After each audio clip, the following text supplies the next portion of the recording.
नीतीश कुमार जी का जो राज है वो न्याय के साथ विकास का राज है, कानून का राज स्थापित है। उनके माता पिता की सरकार नहीं है कि सत्ता संरक्षित राज चलेगा। अगर कोई बात है तो सरकार विपक्ष के लोगों को भी दायित्व बनता है कि समय पर समय रहते कोई सुझाव दे, लेकिन उनको तो सत्ता चाहिए, कुर्सी चाहिए, और जो कुर्सी 2025 में दर्शन उनको होने वाला नहीं है।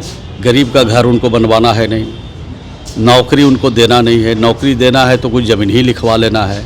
सरकार में जाने का मौका मिलेगा तो मुख्यमंत्री वही घर से बनेगा, उप मुख्यमंत्री वही घर से बनेगा, मंत्री वही घर से बनेगा। मुजफ्फरपुर के कांटी हाजत में जो घटना देखने को मिली उसको लेकर के देखिए सियासत हो रही है। एक तरफ नेता प्रतिपक्ष तेजस्वी यादव भी इस पर सवाल खड़ा किए हैं, वहीं बिहार में अपराधी तो अपराध कर ही रहे हैं, लेकिन अब प्रशासन भी जो है वो अपराधी की तरह काम करते हुए नजर आ रहा है, क्योंकि जो घटना घटी उसको लेकर के सवाल उठ रहे हैं। और इसी को लेकर के जब सवाल पूछा गया, बिहार सरकार के मंत्री हैं और सीएम नीतीश के बेहद करीबी हैं श्रवण कुमार, वही नेता प्रतिपक्ष तेजस्वी यादव को राजस्व लालू प्रसाद यादव सीएम बनाने की बात कर रहे हैं, कह रहे हैं अनिवार्य है। इसको लेकर के क्या कुछ कहते हुए नजर आ रहे हैं श्रवण कुमार, सबसे पहले आप वो सुने। नहीं, कोई भी घटना हो रही है या दुर्घटना हुई है उसकी जांच हो रही है, और जांच के बाद ही पता चलेगा कि आखिर इसके कारण क्या है। और जब कारण पता चल जाएगा तो कानून के हिसाब से उनके विरुद्ध सख्त कार्रवाई होगी। सत्ता संरक्षित हत्या है ये? नहीं, सत्ता संरक्षित तो हत्या नहीं हो रही है। नीतीश कुमार जी का जो राज है वो न्याय के साथ विकास का राज है, कानून का राज स्थापित है। कहीं अगर गड़बड़ी हुई है, कहीं चूक हुई है, उसकी भी जांच होती है। जांच के बाद समीक्षा होती है और समीक्षा के बाद कार्रवाई करते हैं। ये उनके माता पिता की सरकार नहीं है कि सत्ता संरक्षित राज चलेगा, या यहाँ पर कानून का राज स्थापित है। कोई बड़े से बड़े लोग भी कानून को अपने हाथ में नहीं ले सकते हैं, अगर लेंगे तो उनको विरुद्ध भी सख्त कार्रवाई होगी। तो बढ़ते अपराध को लेकर ज्ञापन तो देते रहते हैं, उनका काम ही क्या बचा है? उनके पास तो कोई काम है नहीं। काम तो सिर्फ यही है कि तोहमत लगाना, आरोप लगाना। अगर कोई बात है तो सरकार विपक्ष के लोगों को भी दायित्व बनता है कि समय पर समय रहते कोई सुझाव दे, और सुझाव पर सरकार अगर अच्छा सुझाव देंगे तो अमल भी हम लोग करेंगे। लेकिन उनको तो सत्ता चाहिए, कुर्सी चाहिए, और जो कुर्सी 2025 में दर्शन उनको होने वाला नहीं है।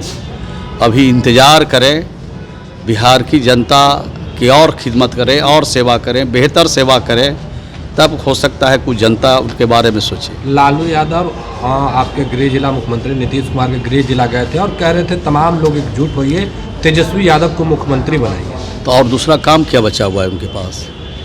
गरीब का घर उनको बनवाना है नहीं, नौकरी उनको देना नहीं है। नौकरी देना है तो कुछ ज़मीन ही लिखवा लेना है। तो उनके पास काम एक ही बचा है, अपने बेटे को प्रमोट करना।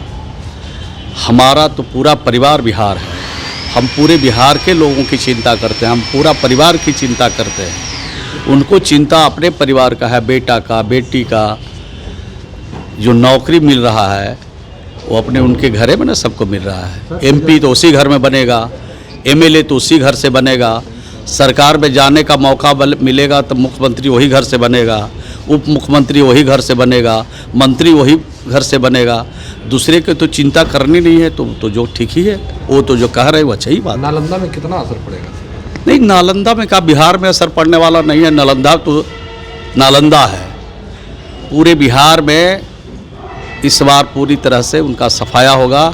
जिस तरह से लोकसभा में चूक से 1-2 सीट ले पाए हैं, विधानसभा वो भी नहीं ले पाएंगे। धन्यवाद। तो आपने सुना मंत्री श्रवण कुमार का कहना है कि देखिए राजस्व लालू प्रसाद यादव का काम ही क्या है, अपने परिवार के लोगों को विधायक बनाना है, सांसद बनाना है, मंत्री बनाना है, और सीएम बनाने की बात आएगी तो उनके ही घर के लोग बनेंगे। और काम क्या है? वहीं उस घटना को लेकर के कह रहे हैं, मुजफ्फरपुर के कांटी में जो घटना घटी उस पर कह रहे हैं कि देखिए सत्ता संरक्षित अपराध नहीं हो रहे, हत्याएं नहीं करवाई जा रही है, और जो लोग भी इसमें इन्वॉल्व होंगे उस पर कार्रवाई की जाएगी। कमलेश कुमार, लाइव बिहार, पटना।